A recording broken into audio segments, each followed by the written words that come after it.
Nagmamadali, ano? Oo, gustong tumapos na. Dito tumapos agad, kaya hindi pa nag-start eh. Saan na ba yun?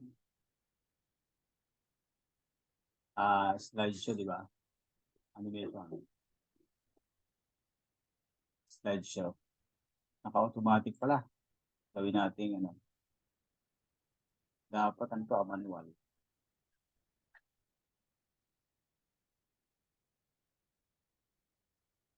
Monitor. Try natin.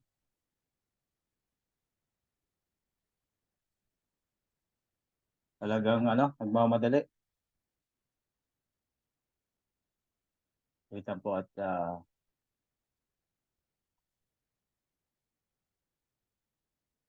custom slideshow.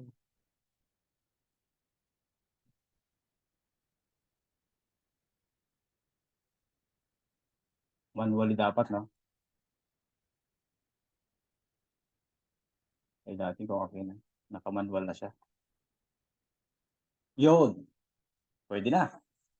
Tayo po muna yung manalangin mga kapatid at gawin natin sa pinakamabilis na paraan ang ating pong pag-aaral.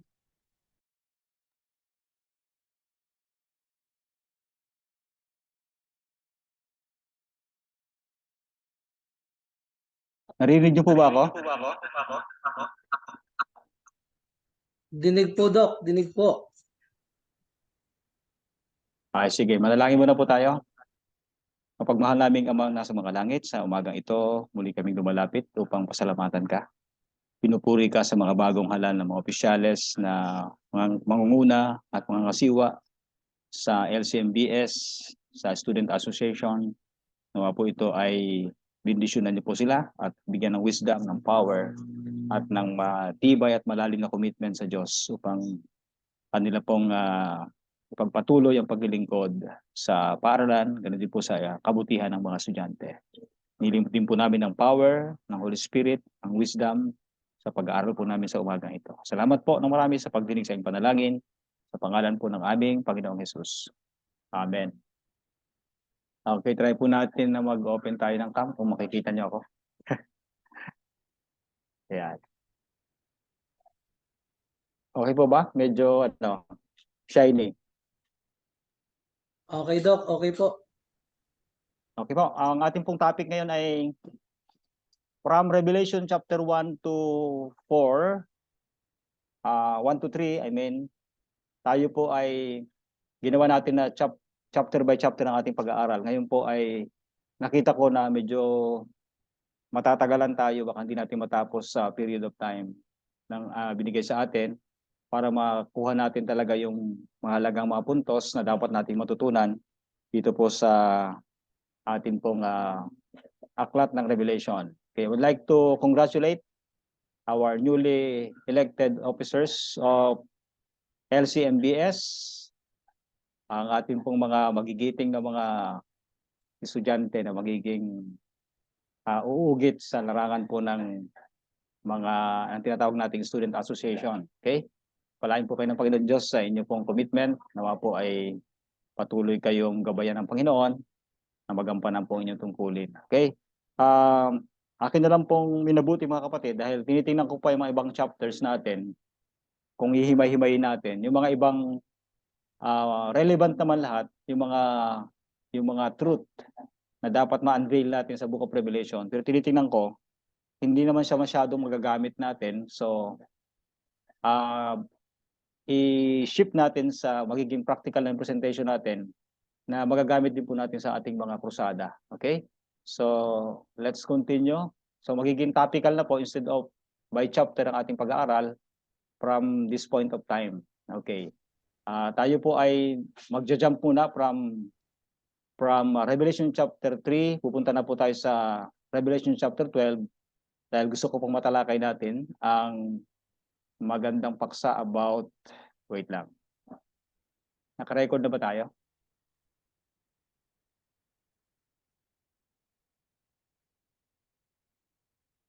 Naka-record na po ba?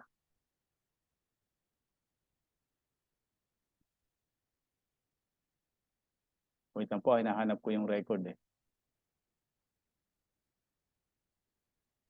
Yes po. Doc, naka-record na. Na po. Naka-record na po, sorry. Hindi ko nakita. Pero ano, Thank you. yung record nito na kanina, Okay, sige po, thank you. Parang yung medyo bago mahina wala ang dating bata. sa akin ng sound. Pero clear naman po ang ating sound dyan.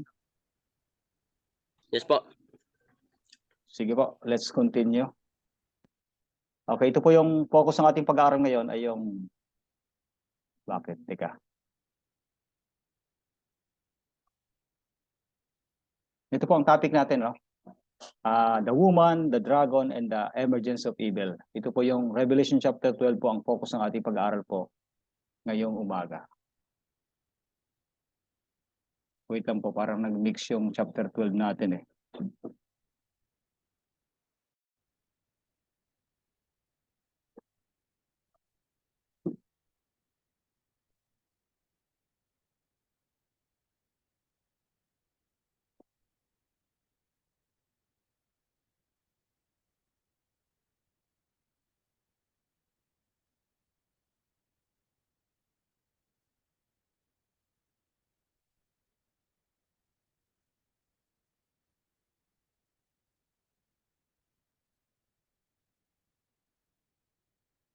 Okay.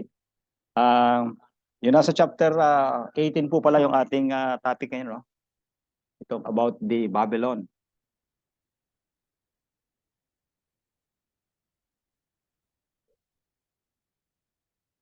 The fall of Babylon the Great. Ano po? Okay? Sige, let's continue. Dalawa kasi yung aking piniprepare. At niisip ko sana yung chapter 12. Unahin na po natin itong about Babylon. Para nandito po yung expose o exposition ng mga estratehiya na gagawin ng kaaway sa huling mga panahon. So may binabanggit sa Book of Revelation, mga kapatid, sa chapter 18, isang lungsod na tinatawag na kalituhan, no? A city of confusion. Ayan po. Alam natin yung historical background niya doon sa Genesis chapter 11, yung kasaysayan po ng Tower of Babel, no? Pabalikan po natin 'yon. At naghalo po yung picture, pasensya na. Ang Apokalipsis po ay naghahayag po ng mga huling pandaraya. So makita natin, kung gusto niyo pong makita ang mga commentary ni Ellen G. White tungkol sa mga estratehiya, detalyadong estratehiya ni Satanas sa huling panahon, kung paano niya dadayain ang buong sanlibutan. Basahin niyo po yung The Great Controversy. Yan po ang malaking tunggalian. Nandiyan po ang detailed na mga strategies ni Satan kung ano ang gagawin niya para mapasunod niya at makaptive niya ang halos buong sanlibutan. At mababasa niyo rin po doon na sa huling panahon, ang gagamitin ni Satan na strategy, dalawa po yung gagamitin niyang para magdala ng maraming mga tagasunod sa kanyang likuran. Nandun po yung immortality of the soul, yung spiritualism, at nandun din po yung tinatawag natin na Sunday sacredness. Papaniwalain ng mga taong patay hindi talaga patay, hindi nagpaparamdam sila at pwede pang makausap. At pangalawa po ay papaniwalain din ng mga tao na wala ng sabat at ang pinabanalan ng Diyos ay araw ng linggo. So ang Apokalipsis po ay naghahayag po ng mga huling pandaraya. Kaya nga po ito ay revelation. Diba? Ibig sabihin ay to expose o to reveal, ipahayag. Hindi po ito saradong aklat, kundi isang bukas na aklat na pwedeng sangguniin natin para may handa tayo sa mga huling pag-atake ng ating kaaway na si Satanas. Sa Book of John mga kapatid, nandyan din po, alam natin yung author ay si John the Revelator o John the Apostle, the author of Revelation, I mean. Siya po ang pinagpakitaan ng Panginoon dun sa Isle of Patmos, isla ng Patmos, ng mga visions and dreams para ipakita ng Diyos ang magaganap mga pangyayari sa huling panahon para may handa ang bayan ng Diyos. Okay? Ang Apokalipsis po ay pananggalang ng Diyos ng mga panlilinlang sa huling araw. Kaya kung babasahin mo rin po ang Spirit of Prophecy, sinasabi ni Ellen G. White na sa last days, mag-focus daw po tayo higit ng ating mga oras at panahon sa mas malalim na pag-aaral sa dalawang highly prophetic books, ang Book of Daniel and Book of Revelation. At makikita po natin dahil sa huling panahon ay bubuksan ng Diyos ang mga aklat na yan na dating sarado at hindi maunawaan ng mga tao, bubuksan ng Diyos yan para maging pananggalang natin sa mga panlilinlang ng kaaway. Tandaan po natin, kahit ang Panginoong Hesus sa panahon niya, siya po ay nangaral, ang kaaway umaatake din sa kanya, ang ginagamit ng Panginoong Hesus na pananggalang ay it is written, nasusulat, no? Doon sa pagtukso sa kanya sa Matthew chapter 4, binabanggit doon ay ang sagot kalimitan ng ating Panginoon ay nasusulat. Huwag mong tutuksuhin ang Panginoon mong Diyos. Yan. Nasusulat, hindi lamang sa tinapay mabubuhay ang tao, kundi sa bawat salitang lumalabas sa bibig ng Diyos. Nasusulat. Kaya nga mayroong program si Mark Tilly ba yun? O sa Amerika. It is written.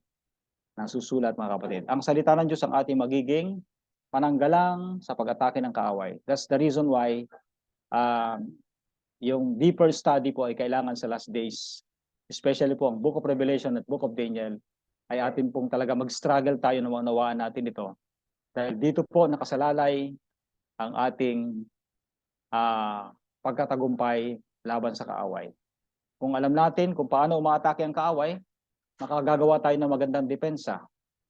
Kung hindi natin alam ang kanyang mga estratehiya, para tayong mga sundalong walang training isinabak sa labanan. So, tulad ng mga sundalo, sinasanay sila, tinuturuan ng mga skills and strategies para sila po ay gumanap sa isang tungkulin ng pagkatanggol sa isang bansa o isang bayan.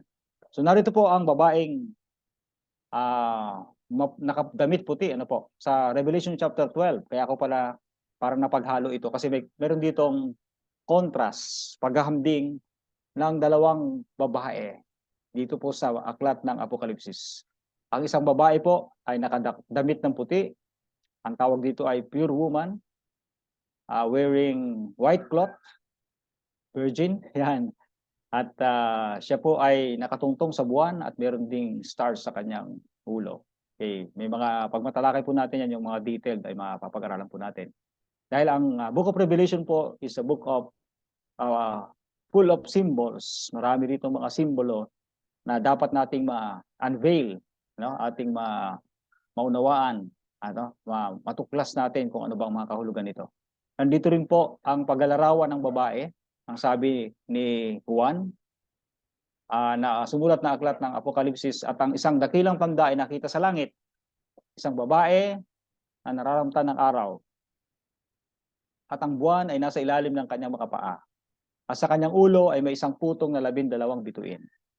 So siya po ay nakadamit na puti, na sabi dito ang kanyang damit ay araw, at ang kanyang ulo ay may isang putong na 12 bituin. Siya ay nakatungtong sa buwan. Ano po ba ang kinakatawanan ng babae sa hula sa Biblia, mga kapatid? Ang sabi sa 2 Corinthians chapter 11 verse 2, sapagkat ako'y naninibugho, nagsiselos, tungkol sa inyo ng panibughong ukol sa Diyos, sapagkat kayo aking pinapag-asawa sa isa.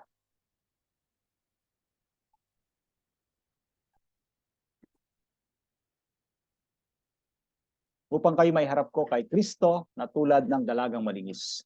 So yung palang kinakatawanan ng babaeng malinis ay ang iglesia na sinisikap maging dalisay upang may harap kay Kristo tulad ng isang dalagang malinis. Ito po ang babae, yung close-up na picture. Okay? Napaka matimtiman. In contrast, nandito rin po ang isang babae na binabanggit naman sa Revelation chapter 18, itong tinatawag na harlot woman. Ito yung babaeng haliparot. Ito yung babaeng nakasakay sa isang hayop.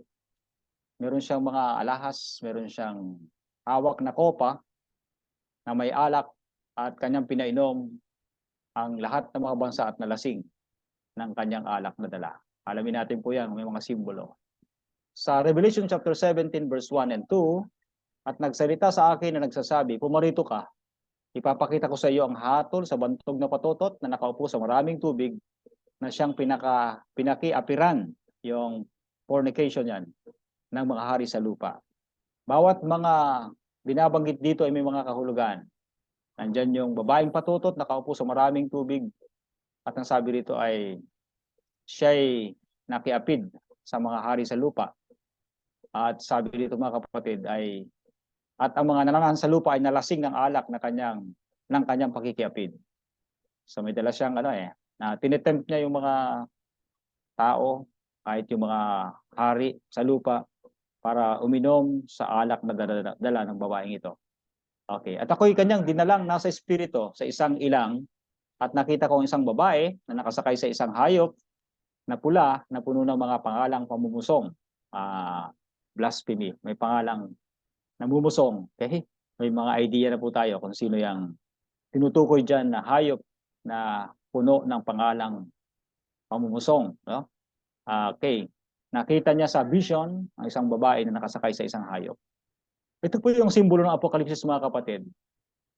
Ang isang babae po, sa Revelation, pag binanggit po ay babae o woman, dalawa lang po naman niya ang binabanggit dyan.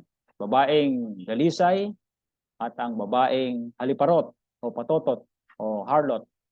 Ang isang babae po ay kumakatawan sa iglesia. Ang isang babaeng patutot po ay kumakatawan sa iglesyang huwad o hindi tunay. Ang isang babaeng dalisay po ay kumakatawan sa iglesyang tunay. Ang mga tubig po o dagat na binabanggit doon na kanyang kinaupuan ay kumakatawan sa mga tao.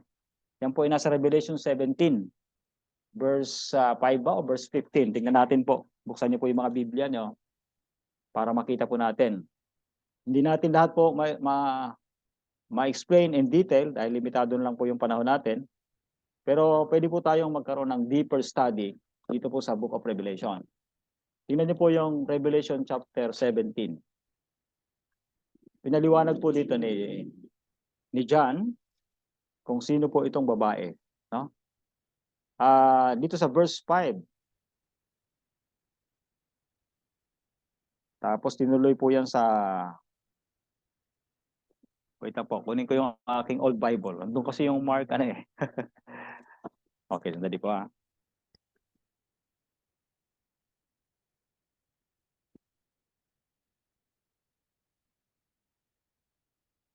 Ito yung aking pinakamatandang Bible. Ang problema dito, kulang-kulang na. Marami na pong nawalang pages. Okay, chapter 17. Parang wala na po. Wala na yung 17 dito. Tingnan lang po natin mga kapatid. Nandiyan po yung binabanggit sa 17 verse 5. At sa kanyang noo ay nakasulat ang isang pangalan, Hiwaga, Dakilang Babilonya, ina ng mga patotot at ng mga kasuklam-suklam sa lupa. Okay. Binabanggit mga kapatid na siya po ay nakaupo sa maraming tubig. Sa verse 15 ay binabanggit po yung kahulugan. Sinabi niya sa akin, ang tubig na yon ay na iyong nakita na kinauupuan ng patotot ay ang mga bayan, mga karamihan, at mga bansa at mga wika.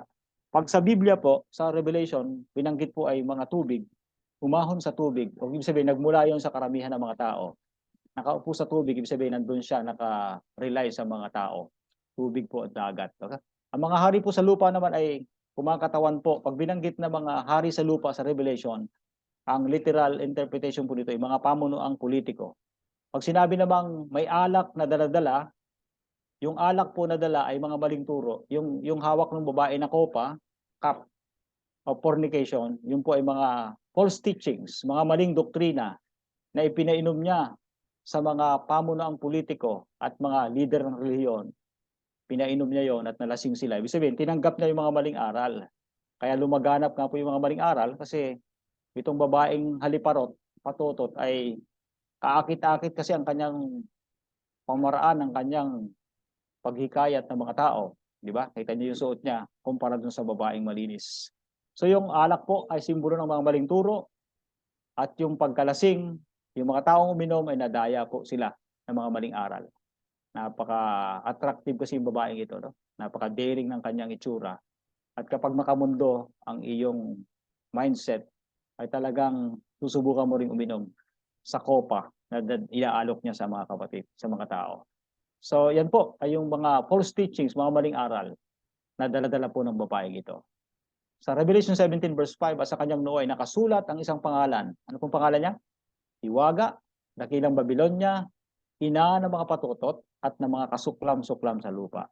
Take note mga kapatid, ang pangalan niya ay Great Babylon, mother of all harlots, at ng mga kasuklam-suklam sa lupa, abomination in the earth.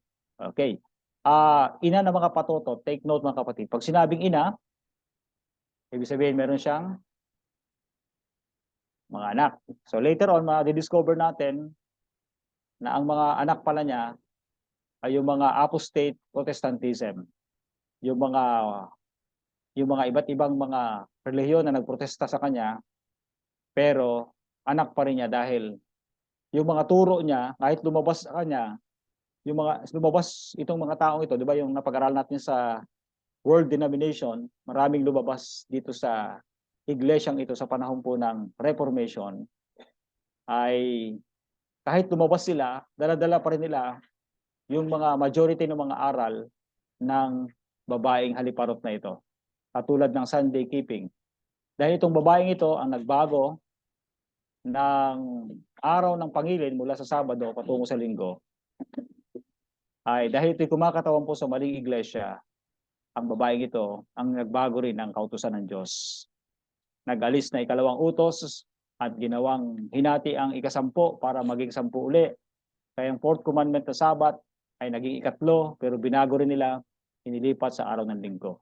So yung mga lumabas sa kanya, na dala-dala pa rin yung aral ng pangingilin ng Linggo, sabi ng simbahang ito, kahit na inaaway mo ako palagi, lagi mo akong binabati ko sa aking idolatry at mga pagan practices. Tandaan mo, kahit humiwalay ka, hindi pa rin naputol ang maternal string. Hindi pa rin naputol yung ugnayan natin kasi yung pangingilin nyo ng Linggo ay pinapakilala nyo na kayo nasa ilalim pa rin ng aming pamumuno. Yeah, para bang di ba pag kinakasal symbolically pinuputol na yung maternal string. Yung ugnayan ng dalagang babaeng ikakasal, pag sinabi na ng pastor o ng officiating priest o minister, sino nagbibigay sa dalagang ito sa pag-aasawa, tumataas ang kamay ng mga magulang, ibig sabihin, o ng ina at ng magulang. Pinuputol na yung parental string o kung baga sa babae, ano tawag doon? Maternal string. Yan. Sa mother, di ba yung pagputol ng pusod, napakasakit nun. Pero kailangan gawin yon kasi may paghihiwalay.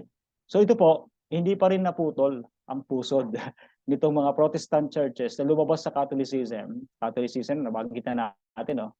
Kasi may description ng Bible, sila talaga yan. Hindi pa rin naputol yung kanilang ugnayan kasi yung pangingilin ng Linggo, dahil ito ang nagbago ng Sunday keeping, ng Sabbath to Sunday, sinunod pa rin ng mga Protestant churches, yung tinatawag na apostate Protestantism, yung mga anak ng patutot na to, ay connected pa rin sila. Kaya nga sa last days, pag pinapili na po, meron ng tinatawag na Sunday law, yung mga Protestant churches na lumabas sa kanya, babalik din sa mama nila. Kasi hindi pa naputol talaga ang maternal string nila. Sa pangingilin po na ng Linggo, connected pa rin po sila doon sa harlot woman. Ano pong kinakatawanan po ng sistema po ng Babylonia? Puntahan po natin tong Old Testament times. Ang Babylonia po, nasa Genesis chapter 11, ang lungsod po ng Babylonia, o the city of Babylon, ay nagsimula po ng nilito ng Diyos ang mga wika sa Torre ni Babel. Naalala niyo po, nung pinanukala na itayo ang isang malaking gusali, na ang isipan ng mga nagtatayo ay baka babaha uli, gawa tayo ng ating paraan para maligtas naman tayo sa baha. So ang plano nila ay gumawa ng isang gusali, ang tawag ay Torre ni Babel. Torre ni Babel, kasi doon sa lugar po ng Babel ito tinayo. Lungsod ng Babylonia. Sa may lugar po ng Shinar, no? Sa may Shinar, particularly yung lugar. Doon po yan itinayo, at ang mga tao ay nagkakaunawaan, isa pa lang yung lingwahe nila, na itayo po nila yan. Pero makita ng Diyos na hindi maganda ang kanilang panukala, parang salvation by works. Parang gusto nilang ilagay sa kamay nila ang kaligtasan nila kung darating muli ang baha. Nawala yung tiwala nila doon sa covenant ng Panginoon kay Noah na sinabi na hindi ko na muling gugunawin ang sanlibutan sa pagitan ng tubig.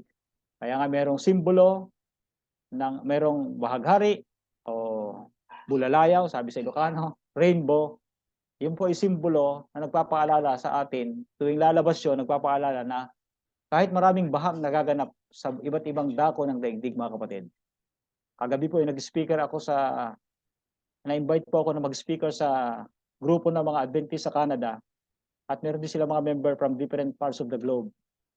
Nag-uusap kami, nabanggit yung Signs of the Times sa aking topic kagabing mga 8 o'clock. Ay kanya-kanyang testimony sila, reflection do sa aking diniscuss. Sila po ay nagsabi na sa kanilang mga lugar ay may kakaibang mga nangyayari. Yung mga lugar na hindi dati binabaha, binabaha na. Yung mga lugar na hindi nasusunog na. Kahit yung mga sa Canada po, marami daw nangyayari po mga malalaking sunog. Kahit minsan nag-yellow pa doon, di ba? Pero pag dumating ang sunog ay talagang minsan po hindi na maapula o mapatay ng mga firemen. Yan po ay nasa prophecy din. Basahin mo po yung Great Controversy at yung Luke chapter 21, 22, Matthew 24. May mga signs of the times talaga na may mga apoy daw na hindi papapatay sa huling panahon. May mga kalamidad na dadagsa habang lalapit tayo sa pagbabalik ng ating Panginoon. Mga kapatid, ang salitang Babylonia po sa Apokalipsis ay kumakatawan sa kalituhang reliyoso. Ang Old Testament Babylon ay yung pong nagkagulo-gulo, nagkahiwa-hiwala, hindi natuloy yung pagkatayo ng gusaling ito dahil may selfish motive sa kayong pagliligtas sa pagitan ng sarili po nilang paraan at hindi po pagdepende sa pagliligtas na gagawin ng Diyos sa kanila. At nalimutan nila yung promise ng Panginoon na rainbow na hindi nagugunawin muli ang lupa sa pagitan ng tubig. So ang salitang Babylonia po sa Old Testament ay nangangahulugan ng confusion. Kaya nung makita ng Diyos na ganun ang kanilang isipan at motibo, ay pinag-iba-iba ng Diyos ang kanilang mga wika para hindi na magkaunawaan. Kaya nga sabi nung nasa taas, abutan mo ako ng bricks. Ang iaabot naman ay semento. Abutan mo ako ng, kumbaga sa moderno, pako. Ang iaabot naman ay alambre. Okay? Kaya nagkaaway-away sila hanggang naghiwa-hiwalay. Yan yung history po, biblical account, o theological account, kung paano nagkaiba-iba mga wika ng tao. At nangalat, pinapangalat silang Panginoon para hindi maituloy ang kanilang plano. So sa Old Testament, ang Babylonia ay simbolo ng kaguluhan, kalituhan. Sa New Testament times naman, o sa modern times, ang Babylon ay symbol of spiritual confusion. Nagkaroon ng spiritual na pagkalito ang mga tao. At mayroong dalawang labis na magkaibang sistema po ng relihiyon na nagkakabanggaan. Take note mga kapatid, bakit dalawa lang ang binanggit dito? Bakit sa Book of Revelation, dalawa lamang babae ang binabanggit? Sa dinami-dami na katalang mga relihiyon sa buong mundo mga kapatid, na pag-aralan natin sa world religions, at saka sa world denomination, Christian denomination, maraming mga simbahang na itayo. Maraming mga relihiyon na itayo. Pero bakit sa Revelation, dalawang babae lang ang nagre-represent sa nagbabanggaang katotohanan at kamalian? Nangangahulugan ito mga kapatid na sa huling panahon, dadalawa lang talagang grupo ang tao. Ang grupo sa ilalim ng nakaputing babae, ang dalisay na iglesia, grupo na susunod sa maling sistema ng relihiyon. So dalawang labis na magkaibang sistema ng kabanggaan po ito. Dito po nagaganap ang malaking kontrobersiya mga kapatid. At nandito po ang katotohanan laban sa kamalian. Katotohanan ng mga salita ng Diyos laban sa kamalian. Ang pagsamba sa tunay na Diyos, sa katotohanan, at ang pagsamba sa mga larawang inanyuan ng tao. Nandiyan na po yung banggaan. Dito na po yung mga ilang detalye ng controversy. Naglalaban ang Diyos at si Satanas. Nandiyan din po ang kanilang mga representative. Ang dalisay na babae ay kumakatawan sa dalisay na reliyon. At ang babaeng patutot ay kumakatawan sa isang napakalaking reliyon, makapangyarihan na ginagamit ngayon ng kaaway para kanyang wasakin ang nalabing iglesia. Narito po ang mga paraan ng Diyos mga kapatid. At narito rin ang paglalaban ng paraan ng tao. Kaligtasan sa pagitan ng pananampalataya, pero sabi ng kaaway, hindi, kailangan mong gumawa para ikaw ay maligtas. Di ba? Andito po ang babaeng nakaputi na sumisimbolo sa dalisay na iglesia, pure woman, represent the church. At narito rin ang babaeng nakapula. Yung pong kulay niyang suot nila ay meron ding simbolo yan. At may literal din na interpretation na malalaman natin later on kapag diniscover pa natin na mas malalim ang mga symbolism dito sa Book of Revelation. Apokalipsis 17:4, at naramtan ang babae ng kulay ube. Anong kulay ba ang suot kalimitan ng mga matataas na sa posisyon ng simbahan na yan? yang ano yan, tumalikod na iglesia. Crimson. At sabi dito ay, at nahihiyasan, na bibisan siya ng mga ginto at ng mahalagang bato at mga perlas. Kita niyo po, ang dami niyang kasuotan, ano, na mga alahas. Ay yung nalabing iglesia hindi gumagamit ng mga ganyan. Mayaman siya, di ba? Mayaman, kita niyo po. Halos lahat ng lower and upper extremities may mga nakasuot na mga aritos. Yan. Nasa kanyang kamay ay may isang sarong ginto. Ito yung golden cup, no? Yung golden cup. At ang sabi rito ay napuno ng mga kasuklam-suklam. Kung papaanong tayo nangangaral na malinis, mga kapatid, at binibigyan ng pagkakaibang malinis at marumi bilang nalabing iglesia, ito naman dala niya yung mga kasuklam-suklam at mga bagay na marumi sa kanyang pakikiapid. Pakikiapid kasi nga kanya pong pinaroonan ang lahat ng mga bansa at mga hari at kanya pong kinumbinsin na uminom sa kanyang saro. Ibig sabihin, tanggapin ang kanyang mga lisyang mga aral at mga nakabatay sa tradisyon at hindi po sa Biblia. Ang saro po ng kaligtasan, sabi dito sa awit 116 verse 13, meron ding saro ang Diyos ng saro ng kaligtasan. At nandiyan din po ang alak ng Babylonia, Apokalipsis 14, talatang 17. Nag-check po ako ng aking oras sa aking cellphone. Tapos na po binigay sa akin ni Doc Ray na oras hanggang 10:50. Kaya po yung kadugtong nito ay sa next meeting na po siguro to continue our discussion. I have to follow the instruction. Thank you so much, Doc Ray. Unless kung wala pa po yung next na presenter o professor natin, pwede ko pong ituloy. Depende po sa will ng ating founding chairman. Thank you so much po for listening. Doc Ray. Okay, maraming salamat po, Doc Arnel. Let's have a short break. Yung may gustong itanong, mayroon pang 5 minutes para sa question. Isang question lang siguro. Then, nandiyan na ba si Doc Peral?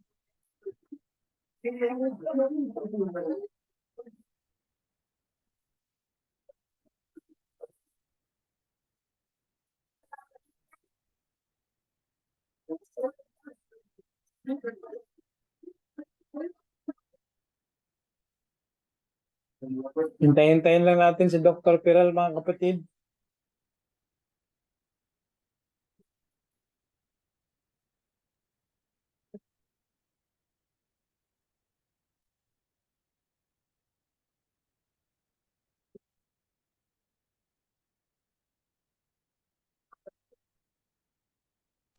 Okay, habang wala pa po si Doc Peral, baka may gusto pong tanong regarding the topic. Di pa lang po sa natalakay natin.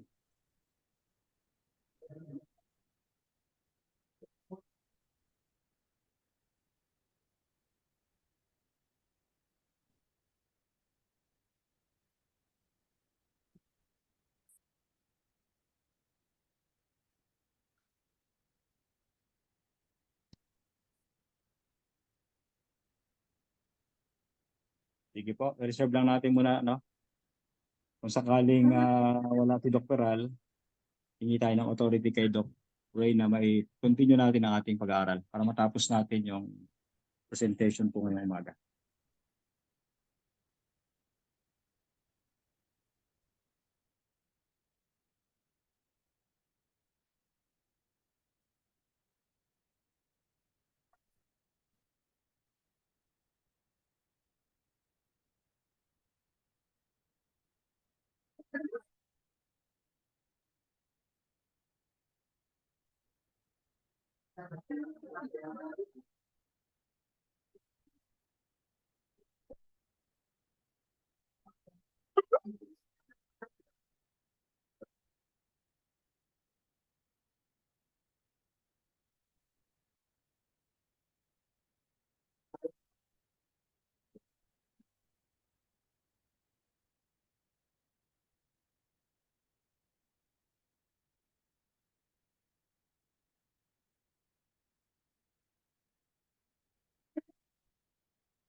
Also,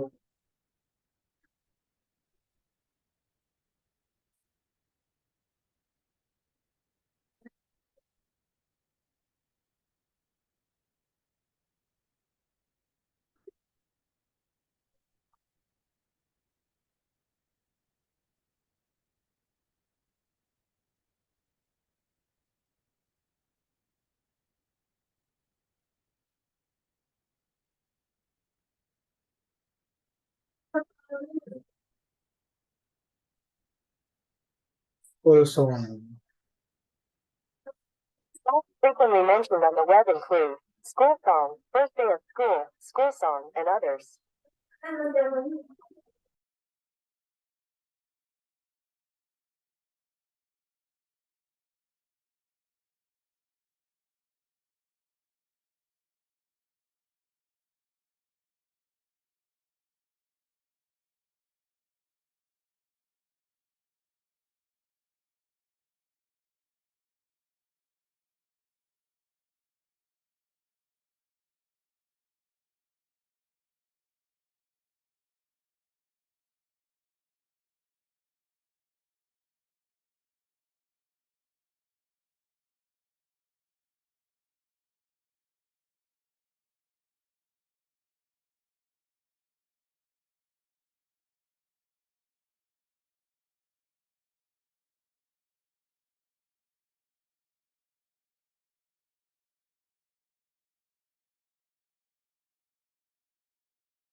Nandito na po pala si Dr. Al.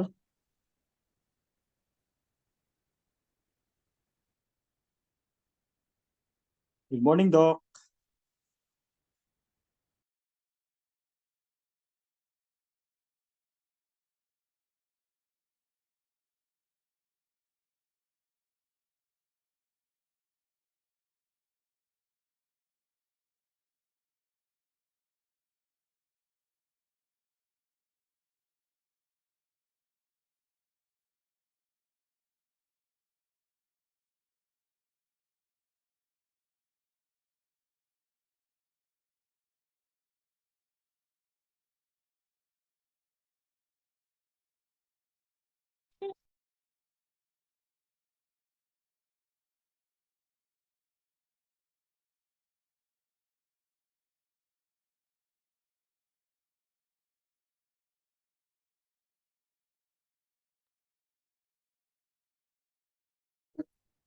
hindi ko makita eh.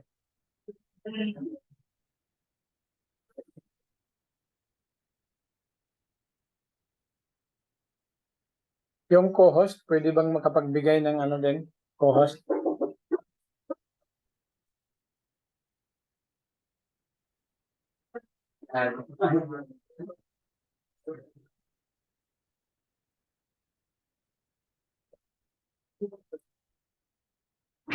Andiyan na pala si Prof. Pero Saan po siya banda?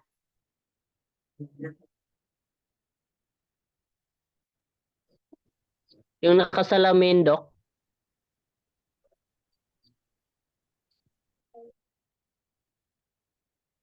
Doc, parang naka-share all naman po tayo.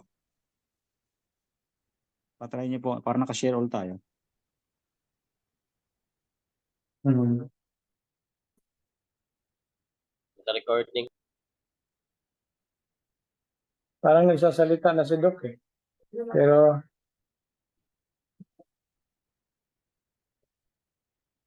hindi pa siya, wala pa siyang sound.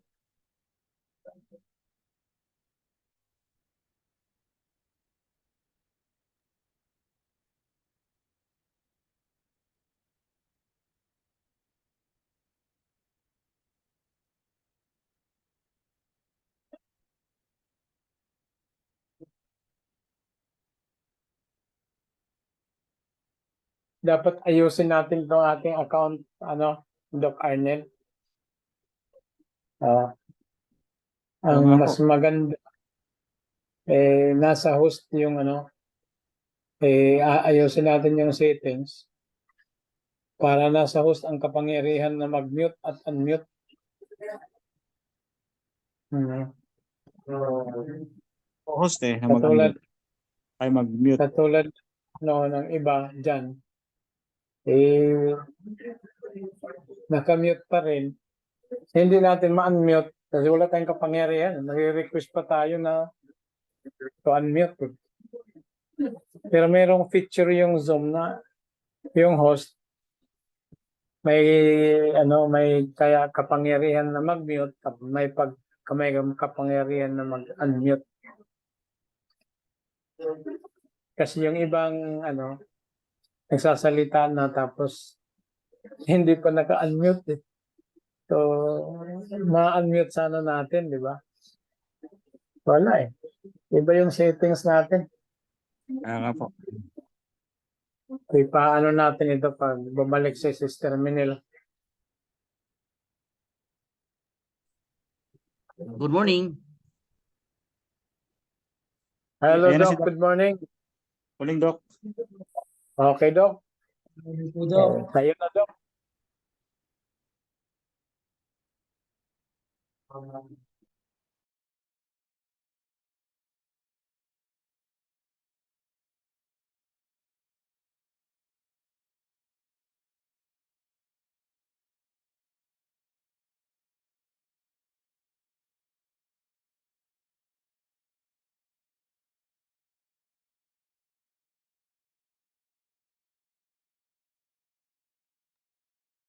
Good morning.